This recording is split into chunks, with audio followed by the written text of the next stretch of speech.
Guys, RCB এবং মুম্বাই ইন্ডিয়ান্সের মধ্যে যে ম্যাচটা হয়েছে সেই ম্যাচে তো মুম্বাই ইন্ডিয়ান্স জাস্ট দেখিয়ে দিল আরসিবিকে জাস্ট চাঙ্গা চুর করে দিয়েছে। যদিও আরসিবি ভালো একটা রানের টার্গেট দিয়েছে, অনেক বিশাল একটা রানের টার্গেট দিয়েছে, কিন্তু তারপরেও আরসিবি জিততে পারেনি। ব্যাপারটি আসলে আমি এর আগে একটা ভিডিওতে আপনাদেরকে বলেছিলাম যে আরসিবি কিন্তু অনেক ভালো খেলছে, কিন্তু তারপরও আরসিবি মানে জয়ের মুখ দেখতে পারছে না। ঘটনাটা কি, কারণটা কি? আরসিবি প্রথমে ব্যাটিং এ নামে এবং ব্যাটিং এ নামার পর 8 উইকেটে কিন্তু আমরা দেখেছি 196 রানের বিশাল একটা টার্গেট দিয়েছে।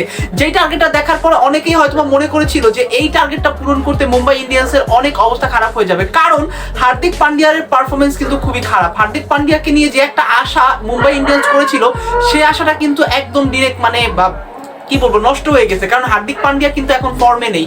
যদিও লাস্ট যে ম্যাচটা হয়েছে সেই ম্যাচটা মুম্বাই ইন্ডিয়ান্সের বিরুদ্ধে হার্দিক পান্ডিয়া মোটামুটি একটু তার ফর্ম আমরা দেখতে পেয়েছি। চলুন বিস্তারিত আপনাদেরকে জানাই যে কত রান করেছে এবং কি হয়েছে।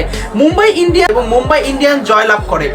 মজার ব্যাপার একটা জিনিস, যেই ব্যাপারটা আপনাদের সাথে শেয়ার না করলেই নয়, সেটা হচ্ছে এত বড় একটা টার্গেট 196 রানের টার্গেটটা মুম্বাই ইন্ডিয়ান্সের নিতে মাত্র সময় লেগেছে খুবই কম।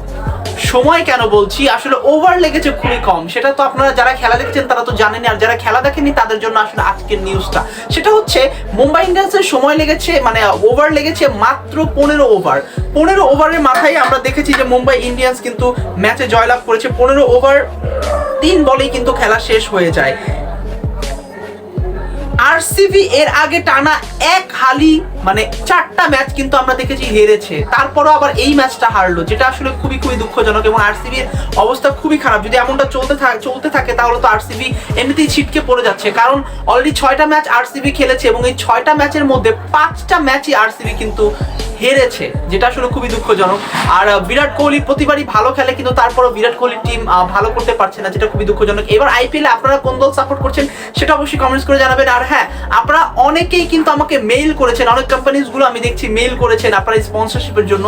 আপনারা অবশ্যই মেইলগুলো একটু গোছালোভাবে করেন যেন আমি আপনাদের থেকে স্পন্সরশিপ নিতে পারি, কারণ মেইলগুলো গোছানো না হলে কিন্তু আমি কোনো মেইলের রিপ্লাই দিব না। কারণ অনেকে রয়েছে যারা আসলে ফেক কিছু মেইল করে, এবং এই ফেক মেইলগুলো থেকে বাঁচার জন্য আসলে এইটাই হচ্ছে মুখ্য উদ্দেশ্য, যে আপনার মেইল থেকে কিন্তু আমি বুঝতে পারবো যে আপনি কি রিয়েল মেইল করছেন নাকি ফেক মেইল করছেন। দেখা হচ্ছে পরে অন্য কোনো ভিডিওতে। এরকম আপডেট এবং ইনফরমেটিভ ভিডিওতে অবশ্যই লাইক কমেন্ট শেয়ার করে পাশেই থাকুন।